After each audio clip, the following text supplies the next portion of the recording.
He forced his maid to give him an heir. But the first night destroyed everything he believed. She entered his chamber as if crossing the threshold into a fate already sealed. The door closed behind her with a weight that echoed inside her chest. Every candle flickered as though shrinking from the tension tightening the air. The Duke did not rise when she appeared. He simply watched her with the expression of a man who had forgotten how to feel anything at all. Between them, on the polished desk, lay the document that would claim her future. He believed this was simple. A transaction. A body chosen. An heir demanded. A problem solved. He expected obedience because he saw her as someone who had never possessed the right to refuse. Yet even in her trembling, there was something he could not name. A quiet defiance that unsettled him more than her fear. The storm outside rattled the windows as she stepped closer. His voice was steady when he finally spoke, but the slightest fracture beneath it betrayed more than he intended. She noticed, and for the first time in years, the Duke felt seen. She stared at the contract, the ink glistening like a shadow waiting to devour her life. But when she lifted her eyes to him, he felt something shift. Not in the room. In himself. Nothing about this night would go as he expected. She moved through the castle as if her footsteps were made of silence itself. Every corridor, every stairwell, every dimly lit chamber had been memorized through years of service. Not because she wished to belong to that world, but because survival depended on remaining unseen. The other servants believed her to be timid, compliant, grateful for whatever scraps of comfort the Duke's household offered. They whispered that she had no ambition, no pride, no future beyond polishing banisters and washing linen. None of them realized how carefully she allowed those misunderstandings to take root. It was safer to be overlooked. It allowed her to disappear when the sun dipped behind the moors and the castle shadows grew long. No one questioned where she went after her final duties. No one cared enough to wonder why she refused to sleep in the servants' quarters. And she never offered explanations. The truth lived far from the glow of the castle. Beyond the orchards, past the narrow creek that twisted like a silver thread through the estate, stood a small, forgotten cottage that leaned under the weight of time. Its roof sagged, the door creaked with even the smallest breeze, and ivy clung to its walls, as if attempting to swallow it whole. Yet inside that fragile shelter waited the only person who had ever mattered to her. A boy barely 6 years old, thin as a winter branch, with eyes far too wise and far too tired for a child his age. Tommy opened the door each night the moment he heard her footsteps on the gravel, his face lifting with relief so profound it tightened her throat. She wanted to collapse each evening, her body worn from work that stretched long past exhaustion, but the sight of him strengthened her more than any rest could. She carried medicines wrapped in cloth to protect them from the cold, small vials earned with coins she saved by skipping meals or mending clothes late into the night for a few extra pennies. Sometimes she arrived with bread tucked beneath her cloak, sometimes with broth she smuggled from the kitchens, but always with the same quiet determination that had carried her through the worst years of her life. Tommy was not her son, though she loved him with the fierce devotion of a mother who would give everything to keep her child breathing. He was the last piece of family she had left, the son of her cousin, a woman who had died with desperation in her eyes and had begged her to protect him. That night replayed in her memory whenever she closed her eyes. Her cousin's trembling hands, the fever that consumed her, the small boy clinging to a blanket in the corner, the whispered plea she could never forget. She promised she would raise him. She promised he would never be alone. And she kept her word even when the world made it nearly impossible. Tommy's condition required constant care. His lungs struggled through the winter winds. His small frame weakened easily, and every cough made her fear the worst. She taught him to sit near the fire, to breathe slowly, to drink water infused with herbs she learned to gather in the forest. She sang to him when the nights grew too cold for either of them to sleep. She held his hand during fevers and pressed cool cloths to his forehead until dawn. She became his entire world, not because she sought such a role, but because no one else would take it. Every sacrifice she made inside the Duke's household had a purpose. Every hour spent scrubbing stone floors, every reprimand swallowed without complaint, every coin earned and carefully hidden beneath a loose floorboard in the cottage served a single mission: to keep Tommy alive. She accepted the cruelest tasks without protest because they gave her the wages she needed. She tolerated the housekeeper's harsh words because answering back risked losing her position. She ignored the gossip of other servants who mistook her quietness for weakness because they could not imagine the strength required to hold together two lives on the brink of collapse. The Duke believed she was powerless, but power was not always loud. It did not always come from titles, wealth, or the authority to command others. Sometimes it lived in the quiet decisions no one witnessed. In the nights spent wandering through storms to reach a cottage where a fragile child slept. In the refusal to surrender to despair, even when the world demanded it. She carried more strength within her than any nobleman would ever recognize at first glance. She found ways to gather herbs from the moors before sunrise, to patch Tommy's clothes by candlelight, to negotiate small trades with villagers in exchange for mending work. Her entire life was built upon invisible courage, and she guarded that courage carefully because it was all she had to give. No one at the castle knew the truth. No one knew she slipped away before dawn to check the boy's breathing. No one knew she ate only enough to stay on her feet. No one knew how many times she hid her trembling hands behind her apron after running through cold winds to reach him. And certainly no one knew that each decision she made inside those stone walls was not for the Duke, not for the household, not even for herself. Everything she did was for a child the Duke had never heard of. Yet that was about to change. The fragile barrier between her world and his had already begun to crack the moment she was summoned to his chamber. The contract he placed before her did more than demand her future. It forced their lives to collide, entwining her hidden world with the man who believed he could command her destiny. He had no idea how much strength she carried beneath her silence. He had no idea how many secrets she hid beneath her simple gown. And he had no idea that the first night they shared would unravel every assumption he held about loyalty, duty, and the woman he believed he owned. Her secret life was more than a burden. It was the shield that kept her heart beating, and the fire that would change the course of his own. The Duke had long believed that walls could protect a man from the weight of his own history, but Ashbourne Castle proved him wrong with every passing year. Its vast corridors echoed with memories he tried to bury, and its stone towers stood like silent witnesses to all the things he wished he had never seen. The world feared him because it did not know him, and he allowed that fear to grow, because the truth behind his reputation was far more dangerous than the rumors. He had been raised to believe that strength required silence, that vulnerability invited attack, and that noble blood demanded a life shaped by duty rather than desire. From childhood, he learned to straighten his spine even when grief hollowed his chest. He learned to keep his face still even when betrayal cut deep. He learned to stand alone even when every instinct screamed for someone to lean on. It was easier to be feared than to be understood. Easier to command than to trust. Easier to close a door than to risk letting someone walk through it. But the greatest wound he carried had nothing to do with the responsibilities of his title. It began on a quiet spring morning when he had still believed in goodness. His first wife, Elizabeth, had entered his life as gently as a breeze. She was soft-spoken, patient, and far more fragile than anyone had realized. Their marriage had been arranged, but he had tried to make it into something more than a contract born of political convenience. He learned her favorite books, asked about her childhood, and tried to give her the companionship she deserved.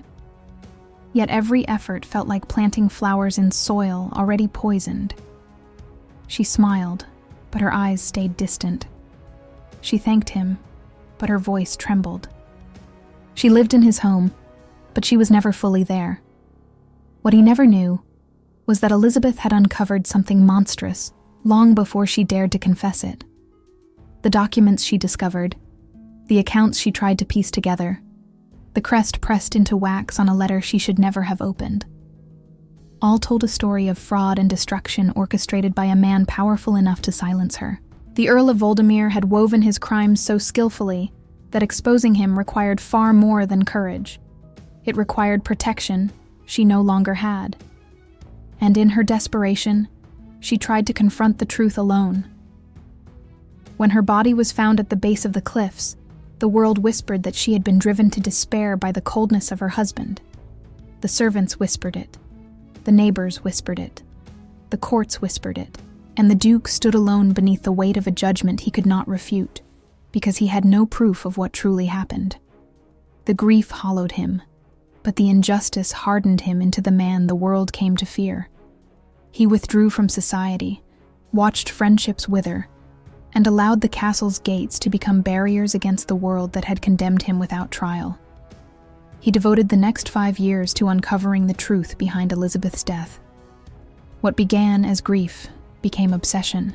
What began as sorrow became fury. He studied ledgers until dawn, tracked forged signatures through dusty archives, bribed informants, questioned old acquaintances, and pieced together a web of corruption that threatened to swallow entire estates.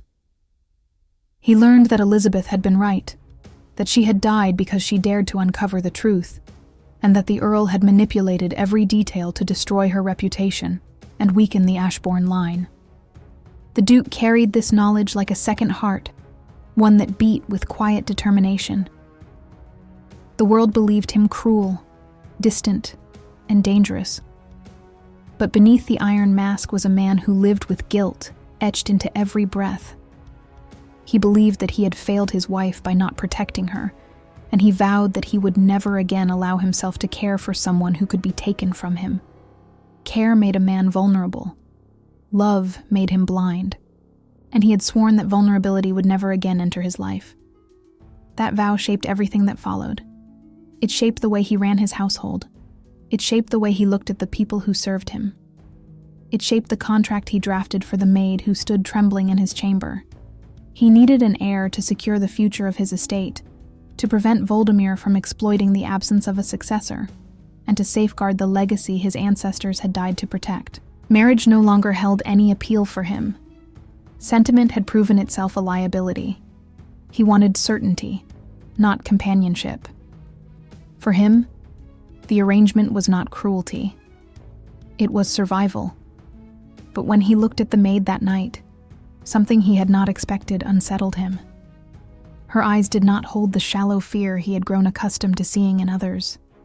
They held something steadier, something that made his chest tighten with a feeling he refused to name. She stood before him with quiet dignity, not the desperate hunger for favor he had witnessed in so many others. And in that fragile moment, it struck him with discomfort that she had more strength than he did. She had nothing, yet she did not cower. He had everything, yet he could not find peace.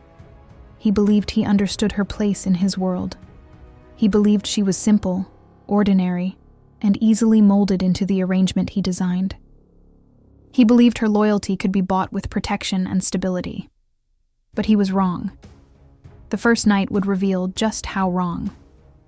And the truths that waited beneath her silence would tear apart the beliefs that had carried him through years of solitude. By the time dawn arrived, nothing in the Duke's world would look the same. She expected the night to feel like a sentence handed down by fate, a punishment disguised as obligation, a moment she would endure in silence because survival had always demanded endurance. She entered his chamber with her heart pounding against her ribs, her palms cold, and a tightness in her throat that made each breath deliberate. She had told herself there was no room for shame, no room for trembling, no room for the kind of fear that stole control from her body. But nothing prepared her for the sight of him waiting by the fire, with an expression she could not decipher. The Duke did not stand immediately. He watched her as one might study a puzzle, as if searching for pieces he had overlooked. His gaze was stern, but beneath the surface lived a shadow of hesitation, a flicker of conflict he tried to conceal. The contract lay folded on the table beside him. its presence a reminder of the duty he believed justified everything. Yet as she stepped closer, something in his posture shifted. A man who had built his life on certainty suddenly looked as though he were standing at the edge of an unknown cliff. She waited for him to issue a command. Instead, he walked toward her with slow, deliberate steps, stopping only when he stood close enough for her to feel the warmth of the fire reflecting off his clothes. His hand lifted, hovering near her face as if he intended to touch her. But he froze before the connection could be made. It was a hesitation she did not expect. A man capable of imposing such a contract should not have faltered. But he did, and that small crack fractured everything she believed about him. "Sit," he said quietly, gesturing toward the chair near the hearth. The softness in his voice startled her more than any cruelty would have. He poured 2 glasses of brandy, handing one to her with a steadiness that betrayed the tremor in his fingers. She took it because refusing him felt dangerous, yet accepting it felt like stepping across a boundary she had no right to cross. The warmth spread through her chest, loosening the tightness she carried since the moment she signed her future away. He did not touch her. He did not command her to undress. Instead, he asked her questions that made her pulse race for reasons she could not explain. Simple questions at first. Had she eaten? Was she cold? Did the household treat her fairly? Then deeper ones. Where she had learned to read? Who had taught her to sew so precisely? What she thought of the village's new school? Questions no master asked a servant. Questions that suggested he saw her as more than a body chosen by necessity. She answered cautiously, guarding the parts of her life she could not reveal. But as the minutes passed, the fear slowly shifted into something unfamiliar. Not comfort, not trust. Something far more dangerous. Awareness. His gaze lingered on her with a weight that felt too heavy, yet not unkind. She was not prepared for gentleness from a man the world claimed to be cold. She was not prepared for the way his voice softened when she spoke. And she was certainly not prepared for the way her own defenses trembled under the realization that he was not as hardened as he pretended to be. When he finally reached for her hand, she flinched, surprised not by the touch, but by the warmth that spread through her arm, as if her body recognized something her mind rejected. His thumb brushed the back of her fingers with a cautiousness that held more vulnerability than dominance. It felt like a confession, one he could not voice but could not hide. She expected him to take what he believed he was owed. Instead, he led her to the bed with a tenderness that contradicted everything she feared. What unfolded in the quiet darkness did not resemble the cold transaction she had braced herself for. His touch carried restraint she did not expect. The tension in his breath revealed a man wrestling with ghosts she could not yet name. For the first time in years, he allowed himself to be human, not a duke shaped by loss and bitterness. And in her presence, he found something he had long forgotten how to feel. Connection. Not desire alone, but the aching recognition of another soul, burdened by too much silence. Yet it was what happened afterward, in the soft stillness when the fire had dimmed to embers, that shattered everything he believed. She whispered a name in her sleep, a name he recognized from a past he had been trying to disentangle for years. A name tied to documents, to betrayal, to a family destroyed by the same man who took his wife from him.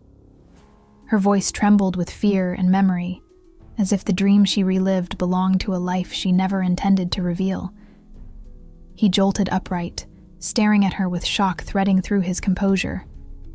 The room felt suddenly smaller, the air heavier, the night far more dangerous than he expected. She was not simply a maid. She was a piece of a puzzle he had been assembling in secret, a living link to truths hidden beneath ash and lies. In that moment, the Duke realized the contract he forced upon her had awakened something far greater than the duty he believed he controlled. And she, unaware of what her whispered confession had revealed, slept beside him, carrying a truth powerful enough to shatter the world he fought to protect. By dawn, nothing between them would be the same. The morning after their first night together did not unfold with the quiet predictability the Duke expected. He woke before she did, long before the sun climbed over the edge of the moors, the early light filtering through the heavy curtains in thin, hesitant threads. He lay still for several moments, staring at the ceiling while his thoughts stormed behind his eyes. That single whispered name she had spoken in her sleep curled through his mind like smoke he could not dispel. He tried to convince himself it meant nothing, that exhaustion or fear had dragged it from her dreams. But the certainty pulsing through his chest refused to be ignored. When she finally stirred beside him, she moved with the deliberate caution of someone waking inside a life that did not belong to her. She shifted the blanket silently, as if afraid her presence in his bed might trigger a punishment she could not endure. Her hair fell loose around her shoulders, softening the sharp outline of the fear she tried to conceal. She avoided his eyes. She thought the night had been one-sided. She believed she carried its weight alone. She had no idea that he had not slept at all, wrestling with questions she never meant to awaken. He watched her rise from the bed and gather her clothes with a carefulness that made his throat tighten. She moved like someone accustomed to punishment, someone who had learned that even the sound of breathing too loudly could provoke anger. And the knowledge unsettled him more deeply than he wanted to admit. He had not touched her with cruelty, yet her every movement suggested she expected it. That quiet truth slipped beneath his ribs and lodged there like a blade. "You may stay," he said, and his voice carried a softness that startled them both. She froze for a moment, confusion flickering across her face, before she lowered her gaze again. She did not understand why he spoke gently. He did not understand why it felt impossible not to. She waited for a command that never came. Instead, he crossed the room and opened the curtains himself, letting the pale morning spill across the chamber. The light fell on her features, revealing shadows under her eyes, from nights spent tending a life far from the castle's luxury. He had not noticed such details before. Now, he saw everything. He dismissed her hours later, not with the cold efficiency he once used with the household staff, but with a tone that suggested he was wrestling with decisions he could not yet voice. She left quickly, grateful to escape the intensity of the room, but her steps were unsteady, as though she carried the imprint of the night with a weight she could not shed. Throughout the day, the Duke found himself seeking her without meaning to. He saw her in the corridor outside the kitchen carrying blankets too heavy for her thin frame. He saw her in the courtyard lowering her head as noble visitors passed, trying to remain unseen. He saw her in the garden retrieving herbs for the cook, the wind lifting her hair in a way that revealed the strength she hid beneath silence. Each time he saw her, he felt a pull he had no right to feel, a pull that clashed violently with the man he believed himself to be. Servants noticed the shift before he did. They saw the way his gaze lingered on her, the way he paused when she passed, the way his voice changed, almost imperceptibly, when he spoke to her. Rumors began as whispers in the cellar, traveled through the laundry room, and crept into the corners of the great hall. They whispered that the Duke had taken an interest in a maid. They whispered that she had been summoned to his chambers. They whispered that power had shifted in ways they could not predict. None of them knew the truth. None of them understood how dangerous that shift truly was. By evening, when she returned to the cottage, she found Tommy curled beneath a blanket, with a fever rising beneath his skin. Panic flared in her chest. She tended to him with trembling hands, whispering comfort, cooling his forehead with water she had carried from the creek. She stayed awake through the night, watching the shallow rise and fall of his breath, praying his condition would not worsen. She had no room in her heart for unexpected affections or shifting loyalties. Her life was already held together by threads thin enough to snap. Yet the Duke could not ignore what he felt. After she left his bed, he searched through letters, maps, and crests spread across his desk, seeking answers to the name she had whispered. Her voice echoed in his memory, merging with the details of the investigation he had spent years constructing.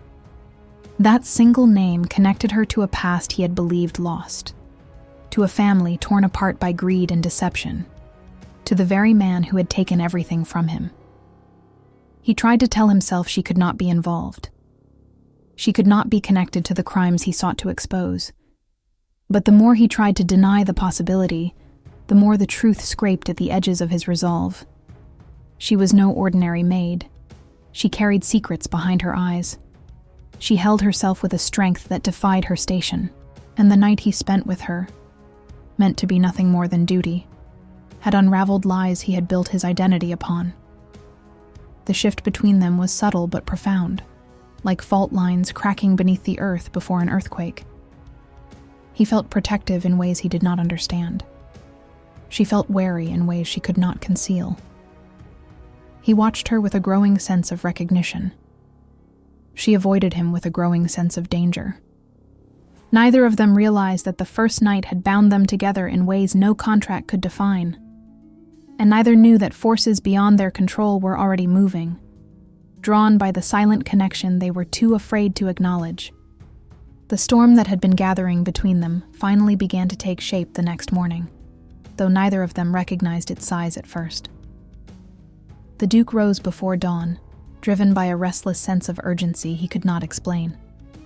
Sleep had evaded him again, chased away by the memory of the name she whispered, a name he had not heard spoken aloud in nearly a decade. It pulled him back into the labyrinth of documents, seals, and accounts he had spent years dissecting, until entire nights disappeared under candlelight. He sat at his desk as the sky slowly brightened, staring at pages stained with old ink, searching for the thread that connected her life to the devastation Voldemir left behind. He found it faster than he expected.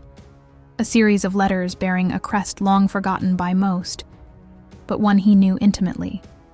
A stylized falcon, the mark of the Mandel family. A lineage erased through deception, their estates swallowed by forged debts and falsified claims, until their name remained only in dusty archives and the whispers of those who remembered the scandal. One letter in particular caught his attention. It mentioned a daughter whose existence had been concealed after the family's downfall, a daughter who vanished before the Earl could claim her as leverage, a daughter whose initials matched the shape of the name she murmured in her sleep. The Duke's pulse quickened. He tried to dismiss the possibility, telling himself she could not be the child of a family destroyed by the same man who took his wife from him.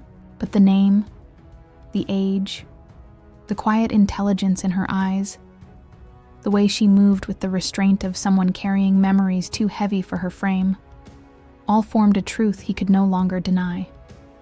She was not merely a maid. She was the last living shard of a truth Voldemir had buried with calculated cruelty. And if the Earl discovered who she was, he would not hesitate to destroy her to protect himself from exposure. The Duke stood abruptly, pushing the chair back with a force that startled even him.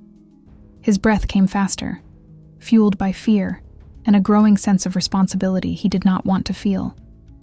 He had intended to keep his arrangement with her strictly practical, free from entanglements of the heart or conscience. Yet now the thought of her being hunted by the man who had already taken one woman from his life ignited a fury he had not felt in years. He needed to confirm the truth. To do that, he needed to speak to her. But when he descended to the servants' quarters to find her, she was nowhere in sight. The housekeeper informed him that she had gone into the village early, carrying a basket of herbs and a thin bundle of cloth.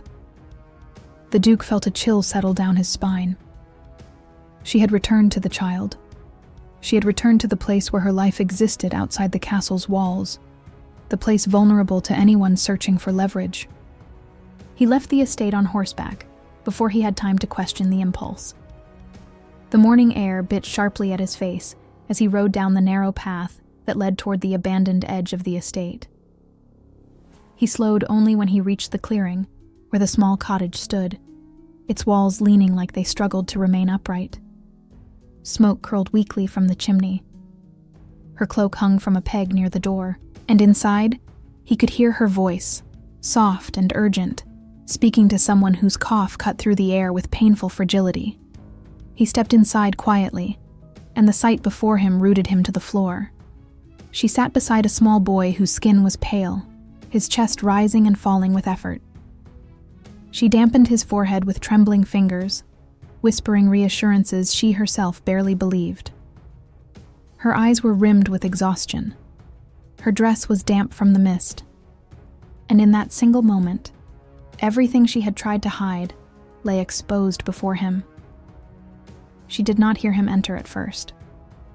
When she turned, fear flashed across her face, not because of him, but because her two worlds had collided in a way she could not control. She rose quickly, placing herself between him and the boy, with a protective instinct that startled him with its ferocity. "I never meant for you to know," she said, her voice low and steady. "This is my cousin's child. He has no one else. I take care of him. If the household learns about him, they will dismiss me. And if I lose my position, he will not survive." The Duke looked at the boy again, at the thin blanket pulled to his chin, at the small hands that trembled with each cough. He understood instantly that this child had been the reason behind her exhaustion, her quiet disappearances, her unspoken desperation. It struck him harder than he expected. She had endured everything for this small life. Every sacrifice, every humiliation, every moment of silence. She had endured it alone. "You should have told me," he said. But the words lacked accusation. They carried only the weight of a man realizing how deeply he had misjudged her. She shook her head. "Telling you would have given you power over him, and I could not risk that. I could not risk you using him to force obedience." Something inside him recoiled. He understood now why she flinched, why she moved with such caution, why she guarded parts of herself with more strength than most nobles carried in battle. She had survived not by trusting, but by protecting what little she had left. He stepped closer, and for the first time, she did not look away. "I need to ask you something," he said quietly. "The name you whispered, the one from your dreams. Do you remember speaking it?" Her breath faltered, her gaze hardened. And that was when he saw it. The link she had tried to bury. The truth she feared would destroy them both. She knew exactly which name he meant. And he knew her secret was far more dangerous than he ever imagined. The boy's shallow breathing filled the cottage with a rhythm that felt like a countdown, each fragile inhale tightening the air between them. She stood rigid, her body curved protectively around the child, her gaze steady and guarded. The Duke watched her with a tension that tightened across his shoulders like drawn wire. He had spent years mastering the art of reading a room, of studying the slightest movement for truth. And in this dim, cramped space, he saw more truth in her silence than in every report and ledger he had dissected across 5 relentless years. "Say it," he urged quietly. "You know the name I mean." Her jaw tightened. The defensive wall she built around herself seemed to rise higher before his eyes.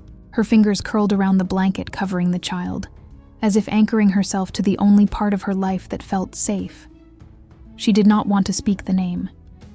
He saw the fear in the way her breathing hitched, the way her shoulders stiffened, the way she looked at the window as if expecting someone to be watching. "I don't remember," she said. But even the weakness in her voice betrayed her. She remembered. She remembered too well. He stepped closer, stopping only when she lifted a hand in warning, her body angling protectively around the boy again. He halted, not because he feared her, but because he understood that she was not fighting for herself. She was fighting for a child who had no one else. He had thought her powerless. Now he saw she possessed the kind of strength only born from desperation and love intertwined. "You whispered a name tied to a family I have spent years trying to avenge," he said. "A name tied to forged debts, stolen land, and a death that should never have happened. I need to know how you carry it. I need to know what it means to you." Her shoulders trembled, but she did not step back. She held her ground with the kind of courage nobles often pretended to possess but rarely demonstrated. She swallowed hard, her eyes locked on his. "Some names bring danger when spoken," she whispered. "Some names should stay buried for the safety of those who still breathe." The Duke's breath caught in his chest. She was not denying it. She was protecting it. Protecting herself. Protecting the child. Protecting the last thin layer separating her life from the world that had once devoured everything connected to that name. Before he could ask more, a sound outside broke the fragile stillness. Hooves. Slow. Heavy. Purposeful. The Duke's entire frame changed. His eyes sharpened. His shoulders squared. He moved toward the window in 3 silent strides, pulling the curtain just enough to see without being seen. A carriage lurched into view, its wheels grinding through the mud, its lacquered surface gleaming like a polished threat. The crest on the door was unmistakable. A serpent curled around a scepter. The Earl of Voldemir. Fear sliced through her so sharply she stumbled back, pressing a hand to her throat. The Duke turned toward her, reading the terror in her expression. Voldemir did not come to remote corners of the estate without purpose. He did not appear anywhere without calculation. His arrival here, now, meant only one thing. He had found something. Or someone. The Duke motioned for her to stay silent, and she obeyed without hesitation. He moved toward the door, listening to each creak of the carriage, each crunch of gravel beneath the horse's hooves. Voldemir stepped out moments later, dressed in black wool and arrogance, his eyes scanning the landscape with the precision of a predator honing in on its prey. "What does he know?" the Duke whispered. Her voice trembled as she answered. "Too much." She backed away from the window, her breath quickening. "He has men in the village. He has always had men in the village. They recognize the boy. They recognize me. I've had to avoid them for months." Pieces crashed together in the Duke's mind. The disappearing medicines, the illnesses that lingered strangely long, the way she always looked over her shoulder when entering the estate, the tension she carried in every step. Voldemir had been watching her. Voldemir, the same man who took his wife's life, the same man who crushed her family, the same man whose crimes lived in the pages of every document spread across the Duke's desk. The Duke straightened, no longer the haunted noble who feared the past. He was a man preparing for battle. "He must not see you," he said. "Or the boy." She clutched Tommy to her chest, his small fingers curling instinctively in her dress. "What will he do if he finds us?" The Duke did not sugarcoat his answer. "Everything he has already done to those who carried the name you whispered." Her face paled, but she held the boy tighter. Her fear was not for herself. It was for Tommy. Always for Tommy. A knock shattered the silence. Hard, demanding, arrogant. Voldemir's voice followed, smooth and poisonous. "Open the door. I know someone is inside." Her body pressed against the wall. The Duke stepped in front of her, his frame blocking her from sight, his expression shifting into something lethal. For the first time since the night his wife died, he felt the cold clarity of purpose settle into his bones. He would not let Voldemir touch her. He would not let him near the child. He would not let the past repeat its cruelty. The secret binding them was now a weapon Voldemir wanted to claim, and the only thing standing between that man and their ruin was the Duke himself. The enemy had arrived, and he already knew too much. The Duke did not open the door immediately. He stood unmoving, every muscle in his body sharpened by a tension he had not felt since the night Elizabeth died. The pounding came again, louder this time, rattling the frail wood of the cottage. Voldemir's voice followed, calm and patient. The voice of a man who already believed the person inside had no escape. The Duke stepped closer, positioning himself between her and the entrance, his broad frame casting her and the child in protective shadow. "Do not make a sound," he whispered. She clutched Tommy against her chest, feeling the boy's thin breath flutter against her collarbone. His fever had worsened. His small body trembled with each cough. She tried to steady her breathing, but fear constricted her throat until it hurt. She had lived years hiding from men like Voldemir, men who looked at the world as something to be owned rather than shared, men who calculated worth based on usefulness, men who destroyed families without hesitation. She had survived by staying invisible, but now she felt painfully exposed. Voldemir knocked again, but this time he did not pretend courtesy. "I know you're in there," he said, his voice smooth as polished iron. "And I know who you are protecting." Her heart stopped. A cold rush traveled down her spine. The Duke turned his head slightly toward her, reading the panic in her eyes. Voldemir had always been 2 steps ahead. If he knew about the boy, it meant he knew far more than they feared. The Duke felt rage rising in him, not the sharp anger born of insult, but the deep, resonant fury of a man who had seen one innocent life destroyed and refused to watch another suffer the same fate. He pulled the door open with a sharp motion. Voldemir stood on the threshold, rain clinging to his black coat, his expression framed by a smile that carried no warmth. His gaze swept the room instantly, assessing shadows, corners, everything the Duke's body could not completely hide. The serpent crest gleamed on his ring as he rested one hand casually on the cane he used more for intimidation than support. "Ashbourne," he murmured with feigned civility. "How unexpected to find you here, in such humble surroundings." The Duke did not move aside. "State your purpose." Voldemir raised a brow, pretending offense. "I heard a rumor, a very troubling one. A servant girl under your employ has been hiding something on your land. Something you would find quite interesting." She tightened her hold on Tommy, willing the child to stay silent. But the boy's breathing betrayed him. A thin, strained cough escaped him, breaking the stillness in the cottage. Voldemir's eyes snapped toward the sound, sharp and predatory, like a hawk spotting movement in a field. "So it is true," Voldemir said softly. "A sickly child, tucked away at the edge of your estate. A child who should not exist. A child born of a family that no longer has the right to breathe your air." The Duke's voice hardened. "You will leave." Voldemir's smile widened, revealing a cruelty so polished it glimmered. "You and I both know why that child survived this long. Because someone who carries a very dangerous name has been hiding him. A name you seem to be investigating with unsettling dedication."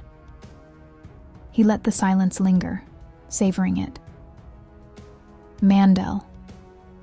She flinched. The Duke's breath stopped. Voldemir saw it. "Uh-huh," he said quietly, triumph glinting in his eyes. "So you finally found your missing piece.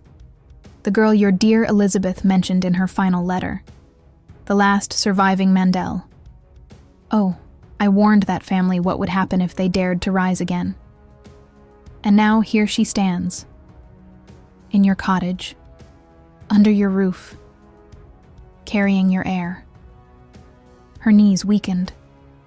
The room spun. The secret she buried beneath years of silence had been dragged into the open by the one man who should never have discovered it. Voldemir stepped forward, but the Duke shifted, blocking his path. "Take one more step," the Duke said, "and I will end this tonight."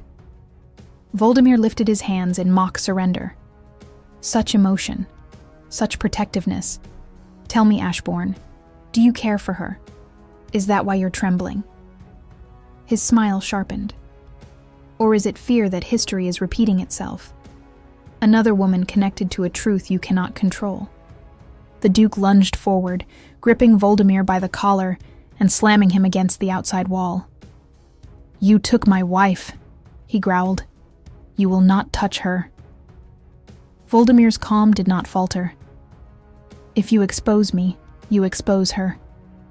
The moment her name becomes public, I will drag her lineage through every court in England. Your heir will be branded illegitimate, and that child she protects will vanish before the world realizes he existed." Her breath broke into a sob she desperately tried to silence. The Duke released Voldemir only because he knew the Earl had the power to carry out every threat he spoke. Voldemir straightened his coat, dusting it as if brushing off an inconvenience. "You cannot fight me," he said. "Not without sacrificing everything you claim to protect." Then he leaned forward, lowering his voice to a whisper. "Choose carefully, Ashbourne. Some truths cost more to reveal than they are worth." Voldemir turned and stepped into his carriage. The horses lurched forward, hooves splashing mud across the ground, carrying the enemy into the mist as silently as he had arrived. Inside the cottage, she collapsed into a chair, trembling violently. The Duke knelt before her, placing a hand over hers. She looked at him with wide, tear-filled eyes. "What do we do now?" she whispered. He closed his fingers around hers with a steadiness she had never felt from him. "We fight," he said. "But this time, we fight together." The truth had been exposed. The consequences had begun. He stayed kneeling beside her for long moments, his breath steadying as he watched the tremors running through her fingers. The cottage seemed too small to contain the storm Voldemir had left behind. The boy's quiet whimpers filled the air like a fragile reminder of everything at stake. The Duke tightened his grip on her hand, not with authority, but with a resolve shaped by something deeper than duty. The moment Voldemir spoke her name, the fragile line separating their lives had vanished. Now their future, her future, was entangled with his past in ways neither could untangle. He rose and helped her to her feet. She leaned on the table as if the ground itself had turned unsteady. Her breath came in uneven fragments, her eyes fixed on a point far beyond the cottage walls, as though she were staring into the ruins of a life she had tried so desperately to protect. He watched her struggle to contain fear, but beneath that fear, he saw something stronger, a fury that rivaled his own. She was no trembling servant. She was a survivor who had been pushed to the limits of endurance for years, and Voldemir's arrival had finally broken the quiet captivity she had lived in. "We cannot stay here," he said. "He will return." She nodded weakly, glancing at Tommy. "He's too sick to travel far. I can't move him in the cold." The Duke crossed the room and lifted the boy with surprising gentleness.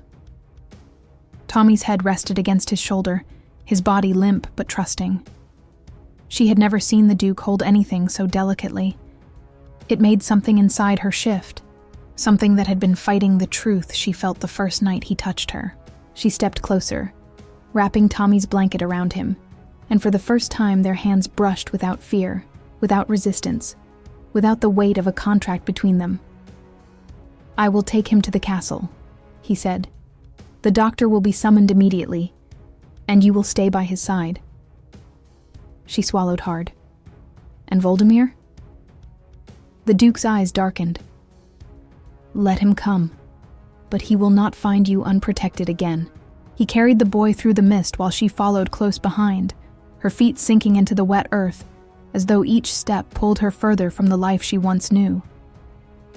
The path twisted through the forest, branches brushing against her cloak, the faint light of morning struggling to pierce the heavy clouds. She listened to the Duke's steady breathing as he adjusted the boy's weight in his arms. There was a strength in him she had never seen so clearly.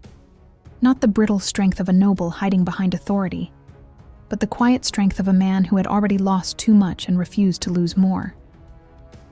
When they reached the castle gates, guards rushed forward. The Duke's command was sharp, decisive, and focused. They obeyed instantly, opening the doors and preparing a chamber near the Duke's own rooms.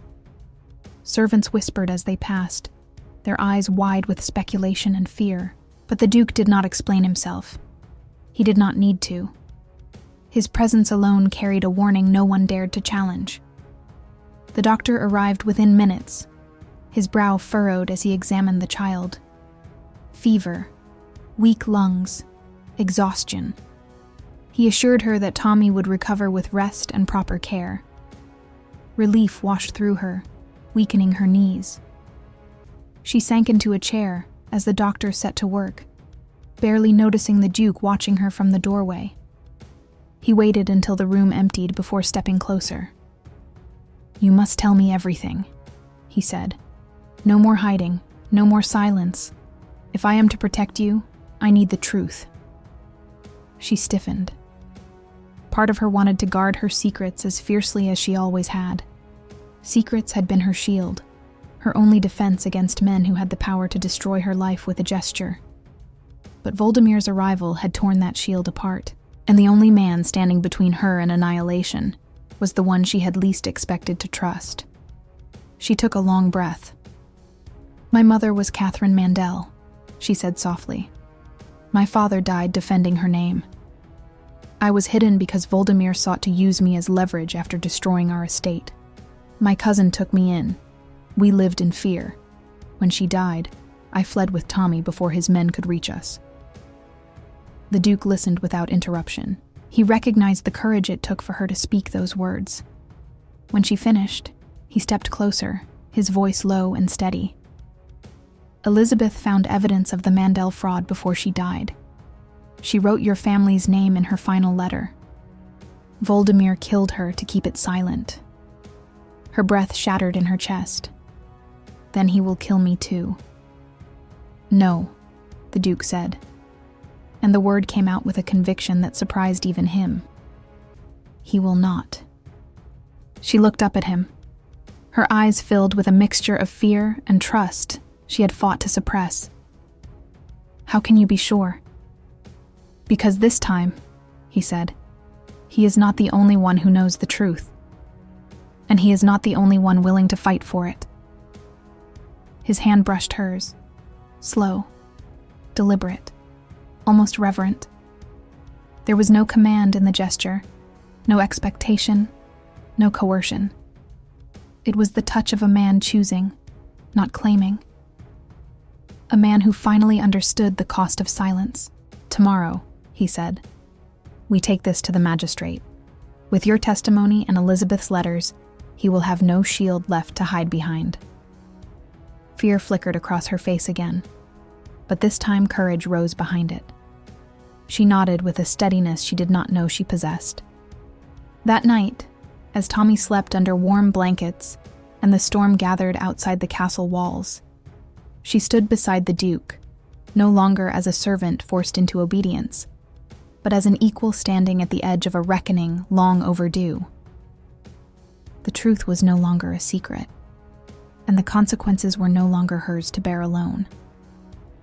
The castle felt different the next morning, as though the walls themselves understood the gravity of what was about to unfold.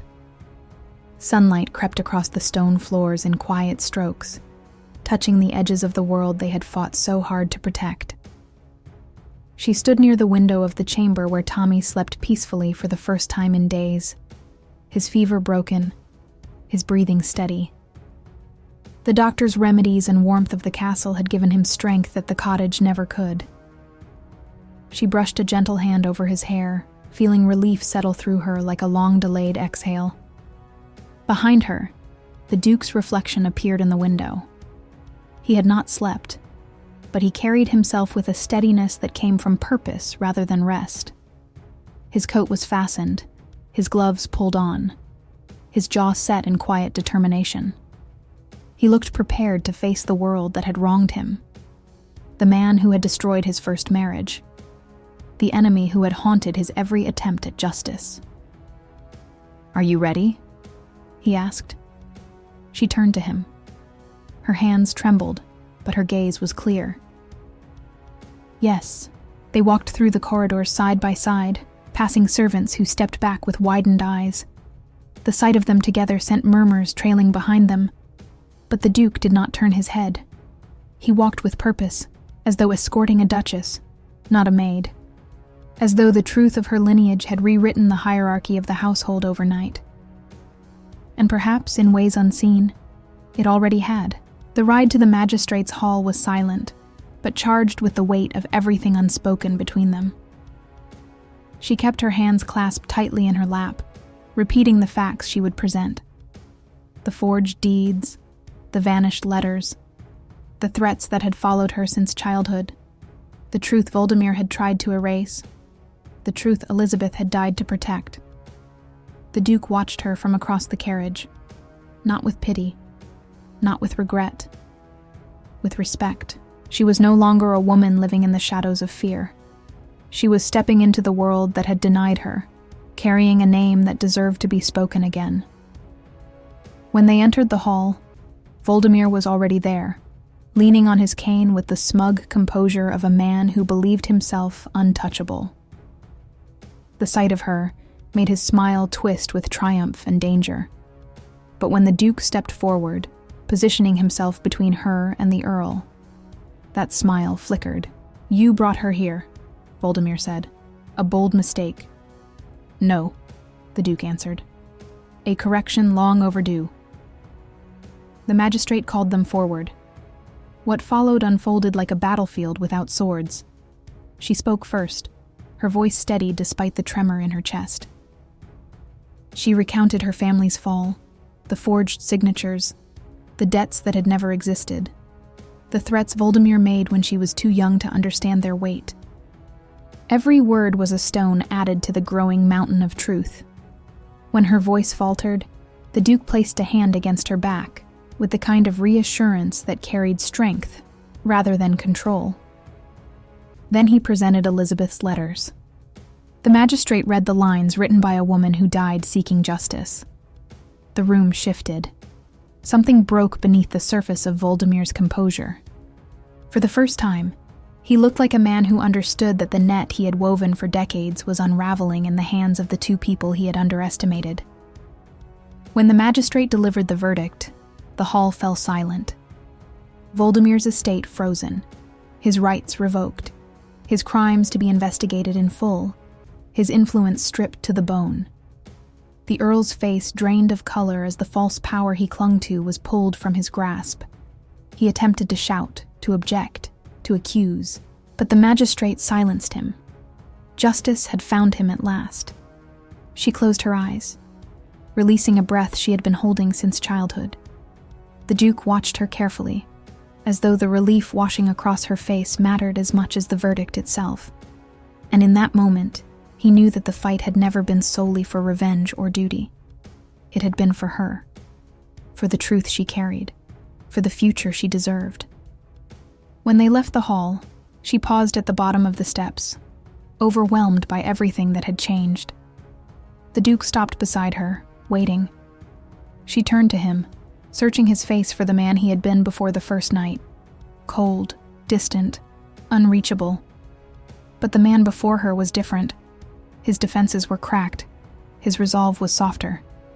His eyes carried a depth that frightened her, because she recognized the same depth forming inside herself. "You saved me," she said quietly. "You saved me first," he answered. "I did not realize it at the time." The wind stirred the edges of her cloak, lifting loose strands of her hair. The Duke reached out, brushing them behind her ear with a tenderness that broke the last barrier between them. She did not flinch this time. She did not step back. She let the gesture settle between them like a promise. "When this began," he said, "I forced your hand. I forced your future. I believed it was the only way to protect my estate. But the first night showed me how wrong I was. I thought I understood strength. I thought I understood control. I understood nothing." Her eyes softened. "We were both surviving. Neither of us knew the other was drowning." He took a slow breath, his voice lowering. "I do not want a contract. I do not want obedience. I want a life built on truth. If you will allow it, I want a life with you." Her heart stuttered. The fear she once felt dissolved, replaced by something steady, warm and terrifying in its own beauty. She stepped closer, her fingers tracing the edge of his coat. "I want that too," she whispered. He leaned in, not as a duke claiming a maid, but as a man offering his heart to a woman who had rewritten his world. Their foreheads touched. The silence between them filled with everything they no longer needed to hide. Days later, Tommy laughed for the first time in months as he ran through the courtyard, healthier than she had dared hope. The Duke lifted him effortlessly onto his shoulders, and the sound echoed through the estate like a new beginning. The scandal faded. The fear faded. Voldemir's influence crumbled into dust, and the woman who once walked through the castle as a shadow now walked beside the Duke with her head held high, her future no longer stolen, her name restored, and her heart finally hers to offer. What began as force became choice. What began in silence became truth, and what began as duty became love.